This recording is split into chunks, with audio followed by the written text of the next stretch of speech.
This movie is a brief introduction and overview of the argument section, the logical reasoning section. Okay, so the argument sections can be any two of the four sections, and they can contain up to 26 or as little as 24 questions per section. So between 24 and 26. And at the beginning of each one of the sections, you'll have this little paragraph.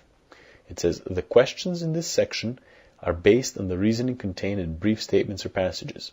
For some questions, more than one of the choices could conceivably answer the question. However, you are to choose the best answer, that is, the response that most accurately and completely answers the question. You should not make assumptions that are by common sense standards implausible, superfluous, or incompatible with the passage.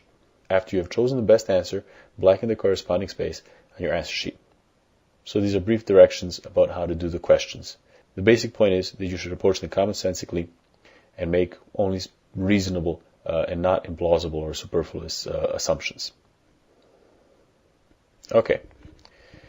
So in this section, we're going to be dealing with brief statements or passages. And the basic thing is that we need to pay attention to the reasoning in those arguments, those statements or passages. We need to pay attention to what's being argued in the passage and how it's being argued. In the game section, each question had only one definite, objectively correct answer. Here in the argument section, you don't have that same level of objectivity.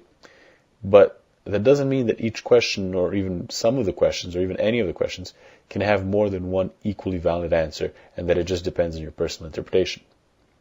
So basically, you shouldn't have a different attitude towards these questions than in any normal everyday situation where you're engaged in reasonable dialogue with somebody. So this section tests abstract reasoning.